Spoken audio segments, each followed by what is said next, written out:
Assalamualaikum warahmatullahi wabarakatuh.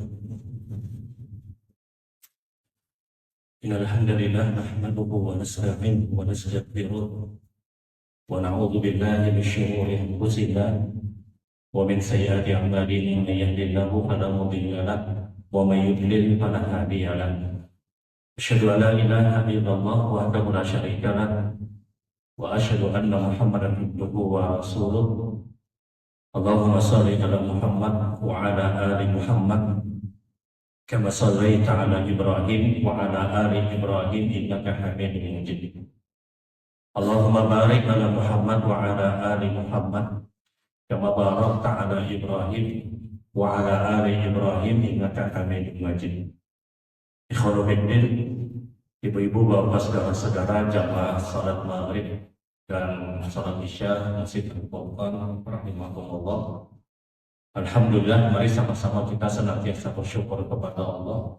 Mari pada kesempatan malam hari ini kita terus diberikan nikmat, diberikan anugerah oleh Allah, dan tentunya duduk hadir pada majelis ilmu adalah salah satu perkumpulan terbaik yang pernah disabdakan Nabi Sallallahu Alaihi Wasallam. Berkumpulnya kaum muslimin di tempat terbaik, rumah dari rumah-rumah Allah, untuk mempelajari Al-Quran dan sunnah-sunnah Nabi Sallallahu Alaihi Wasallam adalah perkumpulan yang terbaik. Mengalirnya doa para malaikat, mengalirnya doa dari seluruh makhluk Allah. Wa inna talibal ilmi la yastaghfiru man fis samawati wa man fil ardh. Sesungguhnya kata Rasulullah, orang yang duduk hadir di salah satu majelis dari majelis ilmu, maka mereka terus mendapatkan doa dari seluruh makhluk Allah yang ada di langit dan di bumi. Mereka senantiasa meminta ampun kepada Nabi. Tanpa terasa mungkin sekarang dosa-dosa kita berhubungan. Dan walillahilhamd, segala puji milik Allah. Kita masih dipilih oleh Allah dari sekian banyak hamba Allah untuk berhadir di salah satu majelis di tempat terbaik, di rumah dari rumah Allah Subhanahu wa Ta'ala. Saking besarnya keutamaan hadir pada majelis ilmu ini, sampai Nabi Shallallahu Alaihi Wasallam itu menyebutkan orang-orang yang biasa datang duduk hadir pada majelis ilmu untuk talibul ilmi, maka sahalallahu lahu thariqan ilal jannah. Allah mudahkan, kata Nabi, untuk dia berjalan menuju surga Allah. Apa yang dimaksud adalah ketika kita datang hadir pada majelis ini, kemudian kita mendapatkan kebaikan-kebaikan yang ada pada majelis ilmu tersebut, kita amalkan dan kita praktekkan, maka ini menjadikan mudahnya kita untuk berjalan menuju surga Allah. Dan pasti berbeda orang yang mengetahui dengan orang yang tidak mengetahui. Pasti berbeda seorang yang mengetahui dengan orang yang tidak mengetahui. Orang yang mengetahui dia mungkin hanya punya waktu 1-2 menit. 2 menit yang dia miliki itu boleh jadi mendatangkan pahala yang besar. Dia baca subhanallah misalnya, dia baca subhanallah alhamdulillah la ilaha illallah Allahu akbar, yang kata Nabi Sallallahu Alaihi Wasallam, arba kalimatin tuqbil ma ba'da qiraatil Quran la yaburu ayya yubda. Subhanallah alhamdulillah la ilaha illallah Allahu akbar khairun min yawmin syams. 4 kalimat terbaik yang diucapkan oleh seorang muslim, kata Nabi. 4 terbaik kalimat yang diucapkan oleh seorang muslim. La yaduru ayna yubda. Tidak peduli dari manapun dia mulainya. 4 kalimat tersebut kata Rasulullah, subhanallah alhamdulillah la ilaha illallah Allahu akbar. Entah dia mulai dari kalimat alhamdulillah, dia mulai dari kalimat subhanallah, dia mulai dari kalimat la ilaha illallah, atau dia mulai dari kalimat Allahu akbar.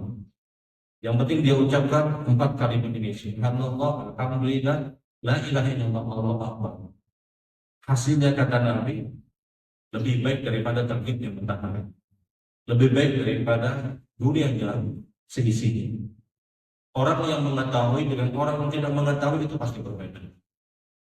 2 menit yang dimiliki oleh orang yang mengetahui, dia baca subhanallah alhamdulillah la ilaha illallah Allahu akbar, terus dia baca, berapa pahala yang sudah dia dapat dibandingkan dengan orang yang tidak mengetahui. 2 menit 2 jam yang dimiliki oleh orang yang tidak mengetahui itu berbeda. Sehingga seorang yang mengetahui dengan orang yang tidak mengetahui itu derajatnya berbeda. Ketika Allah menyebutkan ya rabbana amanu bikum walladzina utul ilma darajat, Allah mengangkat derajat orang-orang mukmin dari sekelompok kaum mukminin. Ada kelompok yang derajatnya ditinggikan lagi oleh Allah. Siapa mereka? Orang-orang yang utul ilma, orang-orang yang mempelajari apa yang ada dalam Al-Quran, mempelajari apa yang ada di dalam sunnah-sunnah Rasul Sallallahu Alaihi Wasallam. Baik Bapak Ibu rahimakumullah, malam hari ini kita akan kembali bersama mengkaji ulang tentang hal-hal yang benar-benar dilarang ketika kita berada di masjid, dan perkara-perkara yang paling dianjurkan ketika kita berada di rumah dari rumah-rumah Allah. Ulun masuk dulu pada perkara yang paling diperintahkan ketika kita berada di dalam masjid. Sunnah yang dihukumi muakkad minimal adalah ketika kita masuk ke dalam masjid, kita sangat diperintahkan untuk tahiyatul masjid. Tidak ada perdebatan pendapat para ulama apakah tahiyatul masjid dianjurkan atau tidak. Semua ulama sepakat ini dianjurkan. Tinggal ulama berbeda pendapat, ada yang mengatakan bahkan wajib. Jumhur ulama menyatakan sunnah muakkad. Yang bayangkan tahiyatul masjid itu sampai ada yang menghukumi hukumnya wajib. Saking diperintahkannya, saking banyaknya hadis Nabi SAW yang memerintahkan untuk tahiyatul masjid, saking tidak pernah ditinggalkannya oleh para sahabat, sehingga sebagian orang memandang tahiyatul masjid itu hukumnya wajib. Namun pendapat yang wajib ini hukumnya sunnah muakkad. Tahiyatul masjid saking diperintahkannya, itu disabdakan Nabi berulang lebih dari 20 sabda Rasulullah SAW. Nabi ketemu sahabat, kata Rasulullah, tahiyatul masjid. Bertemu sahabat yang lain, kata Nabi, tahiyatul masjid. Bertemu sahabat yang lain, kalau engkau masuk masjid jangan kau duduk sampai engkau sudah keluarkan. Dan itu terus berulang. Sehingga banyaknya cerita para sahabat radhiyallahu ta'ala anhum mengisahkan kepada kita bahwa Nabi perintahkan untuk tahiyatul masjid. Dan lebih dari 20 periwayatan dari sahabat menceritakan tentang perintah tahiyatul masjid, saking kuatnya penekanan tahiyatul masjid. Sampai ada seorang sahabat Nabi SAW, ketika pada hari Jumat, dia terlambat datang. Pada saat hari Jumat, Nabi sedang berkhutbah pada hari Jumat. Fajr Sulaik al-Ghatafan, maka masuklah sahabat Nabi yang bernama Sulaik al-Ghatafan. Apa yang dia lakukan ketika Sulaik al-Ghatafan ini masuk ke dalam masjid? Dia menginginkan untuk duduk. Kenapa? Dia berpikir sebagaimana pemikiran kita, mendengarkan khutbah itu hukumnya wajib. Sulaik al-Ghatafan ketika mendapatkan Rasulullah SAW sedang berkhutbah pada hari Jumat, beliau ingin duduk. Kenapa? Beliau ingin menyimak semua apa yang disampaikan Nabi, dan beliau pun tahu bahwasanya mendengarkan khutbah itu hukumnya wajib. Kita tahu bagaimana Rasulullah SAW itu berkhutbah. Banyak disebutkan Nabi berkhutbah kalau bicara masalah larangan, bicara masalah neraka, ihtamar wajah. Nabi itu sampai merah wajah beliau saking menghayati apa yang disampaikan. Nabi ketika bicara surga pada saat khutbah pada hari Jumat, seakan-akan kata para sahabat kami melihat surga. Hebatnya khutbah Rasulullah SAW. Dan tidak ada satu kalimat pun yang keluar dari lisan Nabi setiap boleh berkhutbah kecuali di dalamnya pasti ada makna. Beda dengan kita. Kita menyampaikan khutbah berbulik-bulik. Padahal maksudnya itu aja. Banyak kalimat yang mubazir yang dilafalkan yang kita ucapkan. Terputar-putar, ujung-ujungnya itu juga. Rasulullah SAW ketika beliau berkhutbah tidak ada satu kalimat pun yang sia-sia.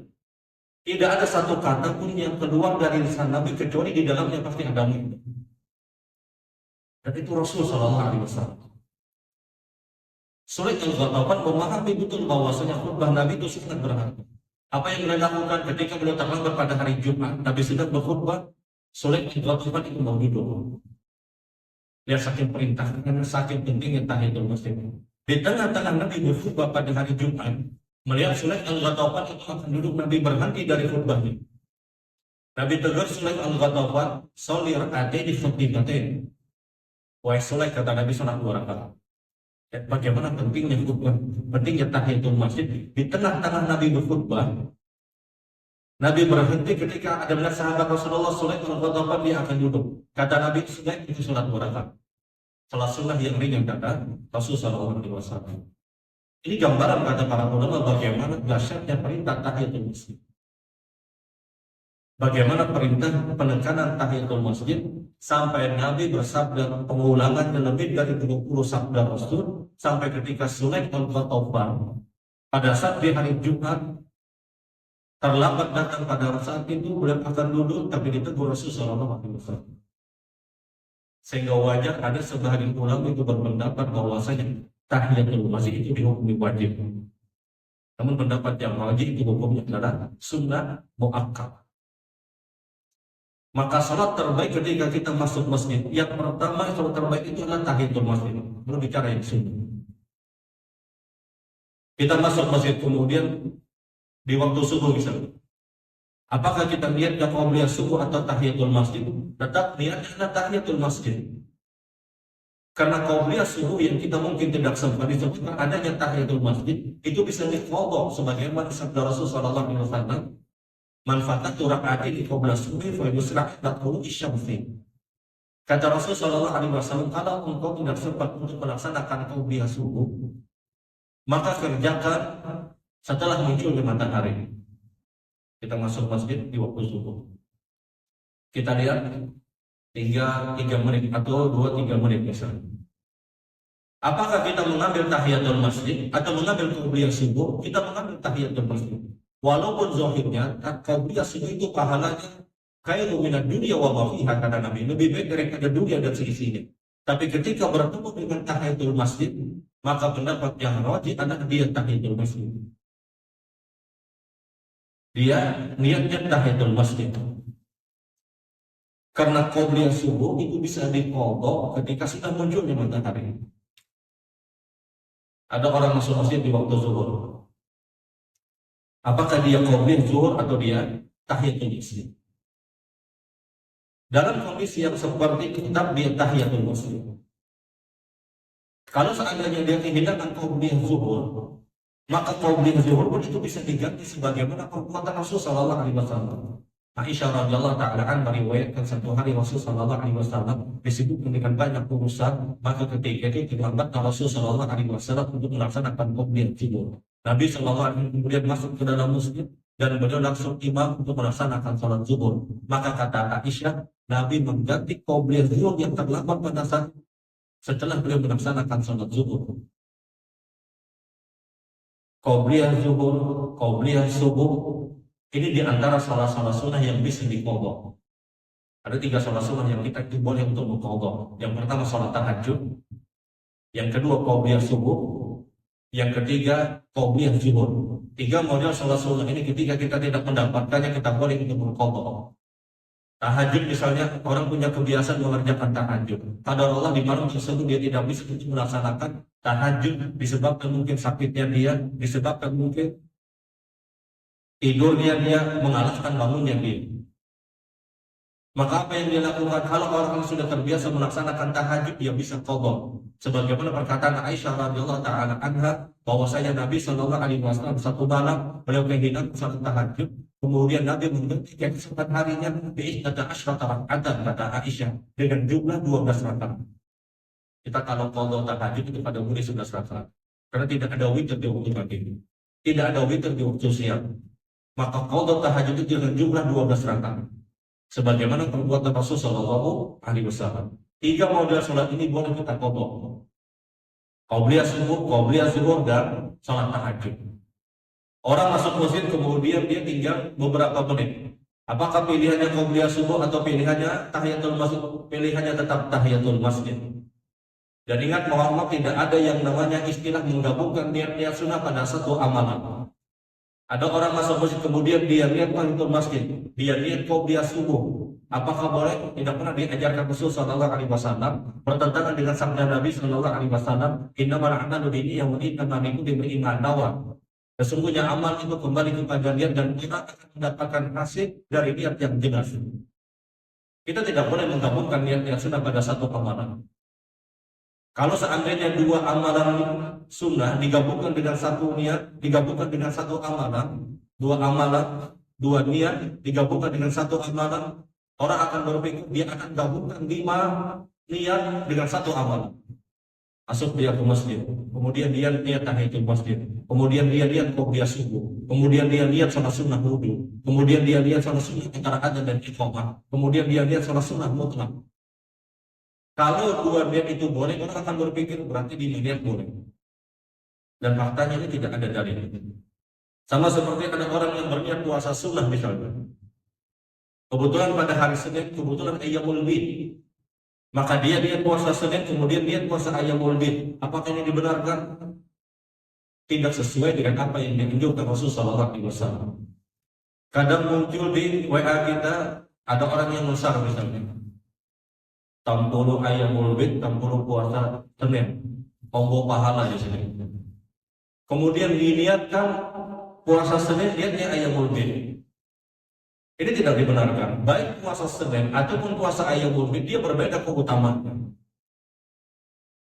Sehingga sekali lagi kalau kita masuk masjid, maka sholat terbaik yang sifatnya sunnah itu tahiyatul masjid. Tahiyatul masjid ini hukumnya sunnah. Kadang ada orang masuk masjid dan dia tahu, dan ini perlu disampaikan dan ini berulang. Kita masuk masjid, durasi kita tinggal 1 menit. Apa yang kita pilih? Apakah kita berdiri menunggu iqamah dikumandangkan? Ataukah kita sholat sunat tahiyatul masjid? Ataukah kita langsung duduk? Kadang sebahagian orang dia berdiri menunggu iqamah. Apakah salah sikap yang demikian? Tidak salah. Tapi ketika ada orang yang masuk masjid, kemudian durasi tinggal 1 menit, 30-40 detik misalnya, orang itu langsung duduk pun tidak dipermasalahkan. Sekali lagi, berdiri menunggu iqamah. Atau orang yang masuk masjid langsung duduk, kedua orang ini sama di mata hukum. Artinya apa? Sama-sama tidak tahiyatul masjid. Ada orang masuk masjid, tinggal 30-40 detik, tanggung anak tahiyatul masjid cari sempat. Maka apa yang dilakukan? Sebahagian kita berdiri untuk menunggu. Apakah salah? Tidak salah. Sebahagian kita berdoa dengan posisi berdiri. Apakah salah? Tidak salah. Tapi ketahuilah, orang yang masuk masjid tinggal 30 detik, 40 detik, tinggal 1 menit, kemudian dia langsung duduk, tidak masalah. Apa bedanya dengan orang yang berdiri? Biar jangan menganggap orang yang berdiri menunggu iqamah itu lebih itu daripada orang yang duduk. Baik yang berdiri menunggu iqamah ataupun orang yang langsung duduk, secara hukum sama-sama tidak tahiyatul masjid. Jangan pian anggap yang berdiri itu lebih keren. Jangan pian anggap yang berdiri itu lebih afdal dibandingkan orang yang duduk. Mana dalilnya? Kita bicara dalil, bukan bicara rasa, bukan bicara logika. Ada orang masuk masjid, durasi tinggal 30-40 detik. Dan dia tahu untuk menyelesaikan tahiyatul masjid tidak cukup waktu, dia tidak punya durasi. Apa yang dilakukannya? Sudah berdiri. Kemudian tahu-tahu ada orang yang masuk masjid, kemudian tahu-tahu dia berada di saf yang pertama langsung duduk. Jangan menganggap orang yang langsung duduk di saf yang pertama itu dikatakan kada afdal. Ini sama hukumnya. Yang berdiri dengan orang yang langsung duduk sama-sama tidak tahiyatul masjid. Jangan kita menganggap berdirinya kita ini mengganti tahiyatul masjid. Dari mana menggantinya? Syekh Abdul Aziz bin Baz, ulama di Saudi Arabia, rahimahullah, beliau terlambat masuk masjid Nabawi ketika ini. Beliau terlambat ketika itu sampai apa yang dilakukan? Beliau duduk langsung, beliau masuk langsung duduk. Di sampingnya ada yang berdiri menunggu iqamah dikumandangkan, ditarik sedikit, duduk di sini. Engkau berdiri dan saya duduk itu sama dalam hukum. Sama-sama tidak tahiyatul masjid. Jangan pernah ada rasa yang berdiri ini tahiyatul masjid, tidak. Dia tidak takbir, dia tidak baca Al-Fatihah, dia tidak rukuk, dia tidak sujud, duduk di antara dua sujud, tidak ada tasyahud akhir dan tidak ada salam. Bagaimana mungkin kita katakan orang yang berdiri itu melaksanakan tahiyatul masjid tidak sempat waktunya dikatakan dia lebih afdal dibandingkan orang yang duduk? Tidak. Sama hukumnya. Rasul ketika menyebutkan tidak dakhala ahadukumul masjid fala tajlis. Engkau kalau masuk masjid jangan engkau duduk. Hadisnya tidak berhenti di situ. Hadisnya kemudian dilanjutkan jangan engkau duduk sampai engkau salat 2 rakaat. Artinya apa? Kalau engkau tidak salat 2 rakaat, tidak ada hajat untuk berdiri. Jangan dipotong hadisnya. Idza dakhala ahadukumul masjid fala tajlis. Kalau engkau masuk masjid jangan kau duduk. Bukan seperti itu hadisnya. Ada sambungan dan ini yang menentukan hukum. Jangan engkau duduk kata Nabi sampai engkau salat 2 rakaat. Artinya orang tersebut diperintahkan untuk tahiyatul masjid. Kalau engkau duduk maka gugurlah tahiyatul masjid. Berdirinya kita menunggu iqamah itu hanya memberikan pesan tahiyatul masjid masih berlaku bagi dia, tapi faktanya dia tidak sempat. Belum lagi berdirinya kita menunggu iqamah dikumandangkan itu hanya menetapkan hukum tahiyatul masjid masih berlaku pada kita, tapi faktanya kita tidak sholat. Orang menunggu iqamah dikumandangkan baik dia berada pada posisi berdiri ataupun langsung duduk, sekali lagi secara hukum sama-sama tidak tahiyatul masjid. Berdirinya kita menunggu iqamah itu hanya menetapkan bahwasanya secara hukum tahiyatul masjid mesti boleh dilakukan. Kenapa? Karena dia belum duduk, tapi faktanya menyebutkan dia tidak tahiyatul masjid. Sehingga sekali lagi jangan kita anggap yang berdiri itu lebih afdal. Ini sama. Jangan ada perasaan ada orang datang langsung duduk kata kita dihukum jadi naranya. Bukan seperti itu. Kita yang kurang baca, kita yang kurang menggali hadis-hadis Rasul Shallallahu Alaihi Wasallam. Ingat dulu tidak salah kan orang yang berdiri karena kadang itu berdiri juga. Kita tidak menyalahkan orang yang berdiri tidak, tapi kita ingin memberikan pesan bahwasanya engkau berdiri ataupun engkau duduk pada saat engkau masuk masjid secara hukum sama-sama tidak tahiyatul masjid. Ulun kadang berdiri juga, tapi ingin memberikan pesan berdiri ataupun langsung duduk ini sama. Kalau sedang masuk masjid langsung duduk, dia ambil sop pertama jelas dia lebih afdal daripada orang yang berdiri di ujung. Kenapa dia mendapatkan sop yang pertama? Yang Nabi Shallallahu Alaihi Wasallam menyebutkan Inna Allah wa malaikatahu yusholluna ala sofil awwal. Maka ashabu Nabi Shallallahu Alaihi Wasallam asadi yang betul. Kalau Nabi Shallallahu Alaihi Wasallam al-awwal, maka Ali Shallallahu Wasallam asadi al-awwal, semakala Rasul Shallallahu Alaihi Wasallam. Kata Nabi Shallallahu Alaihi Wasallam ketahuilah, sop pertama itu adalah mendapatkan doa dan mendapatkan salam langsung dari Allah dan para malaikat. Dan Allah mencintai orang-orang yang berada di saf yang pertama. Sahabat berkata kepada Rasul, ya Rasulullah az-tsani, bagaimana di saf yang kedua? Tidak, kata Nabi, saf pertama yang mendapatkan salawat dari Allah dan malaikat. Sahabat kemudian mengejar lagi, as-tsani ya Rasul, bagaimana yang kedua? Kata para sahabat, kata Nabi, tidak, yang pertama saja. Sampai 3 kali para sahabat berulang, as-tsani ya Rasulullah, maka kata Rasulullah, az-tsani, saf kedua pun juga mendapatkan yang kata Rasul. Ini dalil kata para ulama bahwa saf pertama dia punya keutamaan 3 kali itu dari saf yang kedua. Saf pertama itu lebih afdal sampai Allah dan para malaikat yang bersalawat. Yang dimaksud Allah tetapkan keberkahan dan malaikat mendoakan mereka. Sampai kata Rasul Shallallahu Alaihi Wasallam, kata Nabi Shallallahu Alaihi Wasallam, kalaulah kalian tahu keutamaan mafidiyai wasofin awal, kalaulah sebenarnya kalian tahu keutamaan orang yang mengumandangkan azan dan orang yang berada di saf yang pertama, malam yang dibikin dan ayastahum ini. Kemudian kata Rasulullah, kalian tidak bisa mendapatkannya kecuali dengan cara mengundi, maka niscaya kalian akan mengundinya. Kalau tahu kata Nabi keutamaan muadzin, kalian akan berebut. Ketika banyak orang yang berebut tidak ada cara lain kecuali mengundi, maka kalian akan mengundinya. Kalau kalian tahu kata Nabi keutamaan saf yang pertama, kemudian kalian berebut untuk mendapatkannya dan tidak ada cara lain kecuali dengan cara mengundi, maka niscaya kalian akan mengundinya. Sekarang ada orang masuk masjid, dia tuh tinggal 20 detik, tinggal 30 detik, dan dipastikan 20 detik tidak menunggu waktu untuk melaksanakan 1-2 rakaat tahiyatul masjid misalnya. Ada orang yang berdiri, dia tunggu iqamah dikumandangkan. Apakah salah? Tidak salah. Ada orang yang masuk, tahu-tahu dia masuk, kemudian langsung duduk di sujud yang pertama. Maka yang langsung duduk ini lebih afdal. Karena kalau kita masuk masjid, kemudian kita tinggal 20-30 menit lagi, 30 detik lagi, iqamah dikumandangkan misalnya tinggal 20-30 detik, kemudian kita berada di saf yang pertama menunggu iqamah, ini terkena pelarangan Rasul Shallallahu Alaihi Wasallam.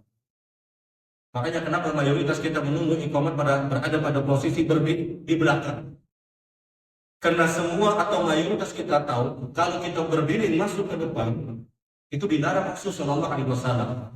Ketika Nabi terlambat melaksanakan sholat, para sahabat ketika itu mulai gelisah, maka mulailah berdiri sebagian para sahabat menyusul sholat. Masukkan Nabi ke tempat imam, kemudian kata Rasulullah, la taqumu hatta ta'rifuni. Wahai para sahabat, kata Rasulullah, jangan engkau berdiri sampai engkau melihat aku. Dan Bilal bin Rabah menyebutkan, saya tidak pernah imam kecuali atas perintah Rasul Shallallahu Alaihi Wasallam. Kalau kita berdiri, imam belum masuk, ini hukumnya makruh. Kita berdiri menyusul saf, imam belum masuk ke tempat salat, ini hukumnya makruh. Detik-detik sudah berbunyi, misalnya iqamah isyarat sudah berbunyi, tahu-tahu kita bikin saf, imam belum masuk ke tempat salat, ini hukumnya makruh. Sebagaimana Rasul Shallallahu Alaihi Wasallam menegur para sahabat, la taqumu hatta tarawuni, jangan engkau berdiri sampai engkau melihat aku. Sekarang ada orang yang masuk masjid, dia tuh tinggal 20 detik, tinggal 30 detik, iqamah dikumandangkan. Tahu-tahu dia berada di saf yang pertama, berada pada posisi berdiri. Apakah hukumnya dianjurkan? Benar dianjurkan untuk mengisi saf di awal, tapi posisi berdirinya kita di depan, di saf awal, ini yang dihukumi makruh. Karena dia sudah menyusun saf. Maka, kalau yang seperti itu keadaannya, lebih baik dia masuk masjid, kemudian dia berada di saf pertama langsung duduk. Dibandingkan dia berdiri, Ini yang ulun maksud, berdiri ataupun duduk sama-sama tidak tahiyatul masjid.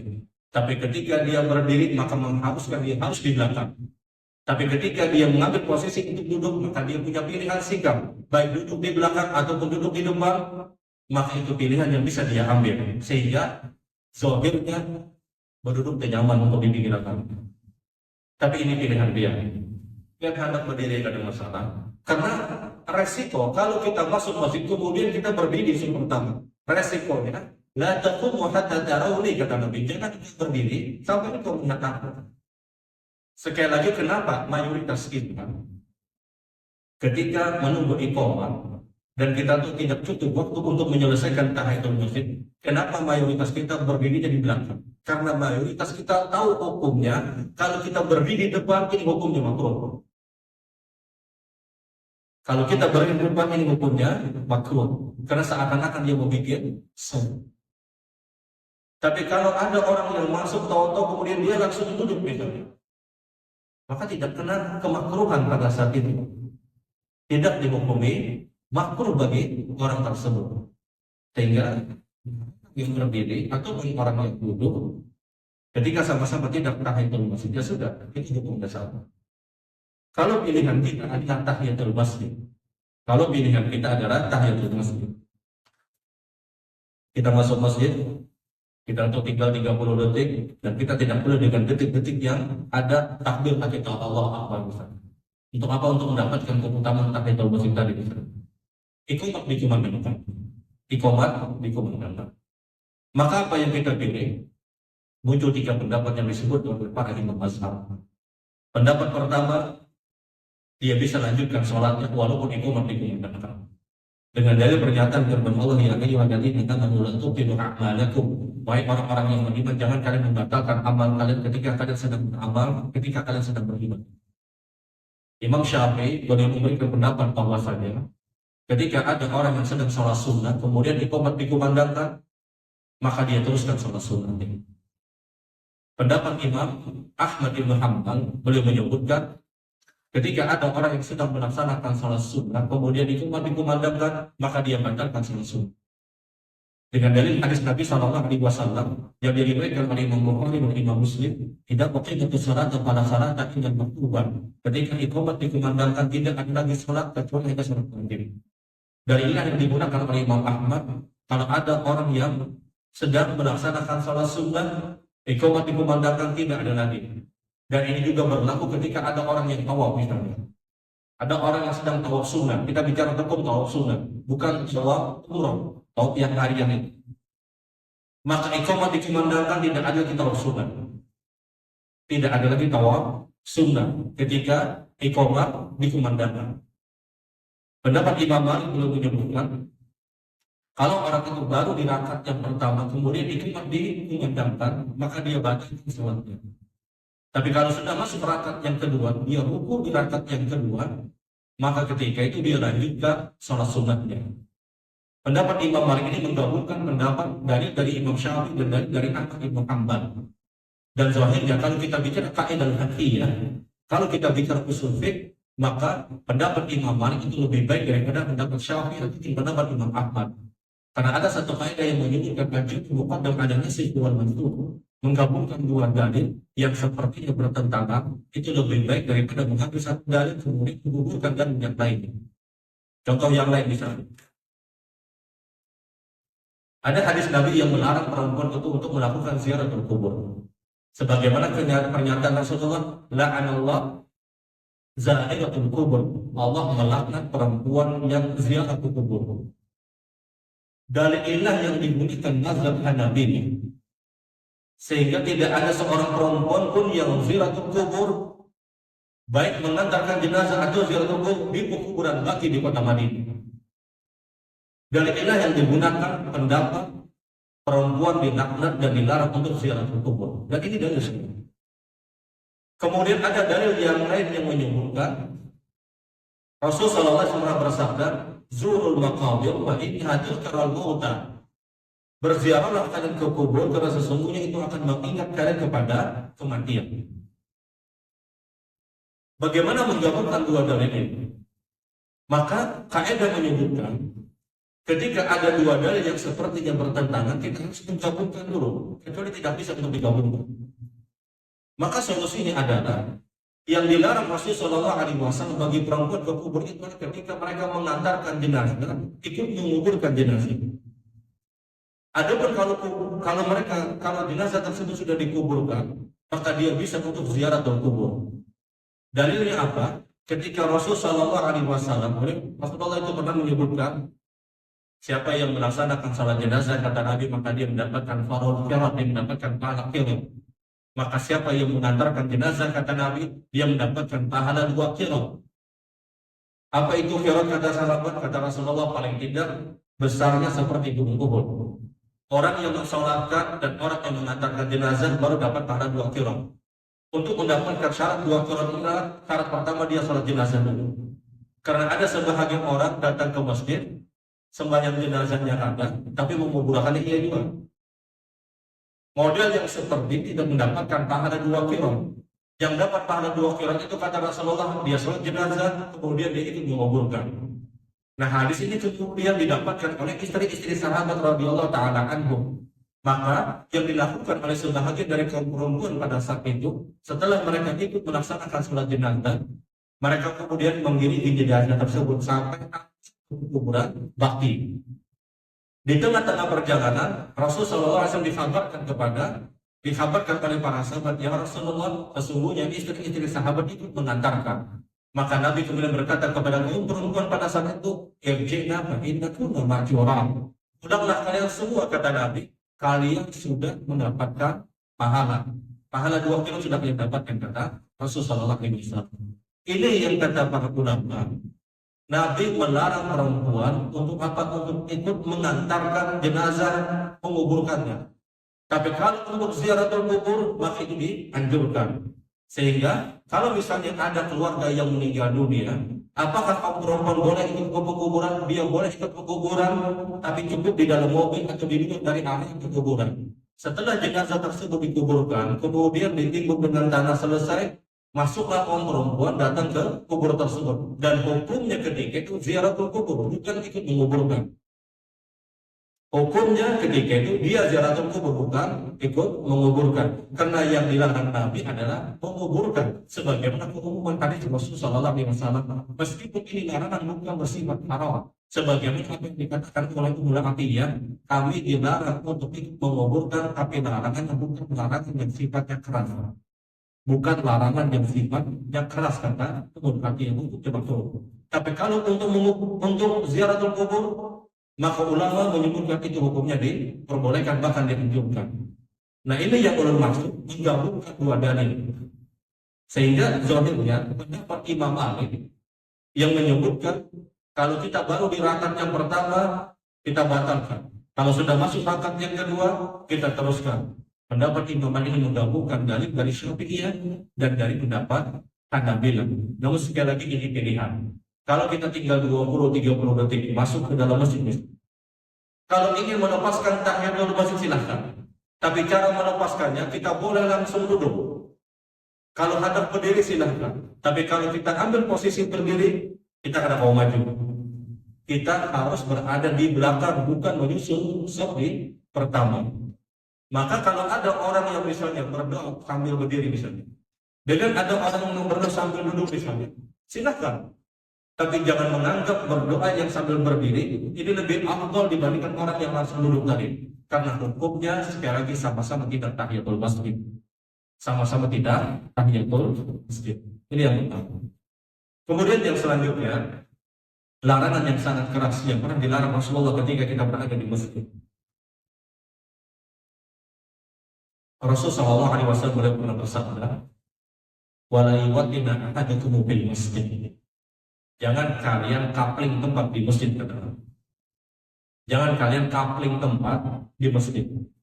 Jangan kalian berada di situ itu aja. Dan ini larang Rasulullah SAW. Kadang sejadahnya ada orang yang beredar. Ngari berhadap maju jadinya. Kita tidak mempermasalahkan kalau ada orang dia datang lebih awal, kemudian dia tahu sejadah, kemudian dia punya hajat keluar, silahkan. Tapi masalahnya adalah ada orang yang terdedah, tahu tuh sejadahnya ada.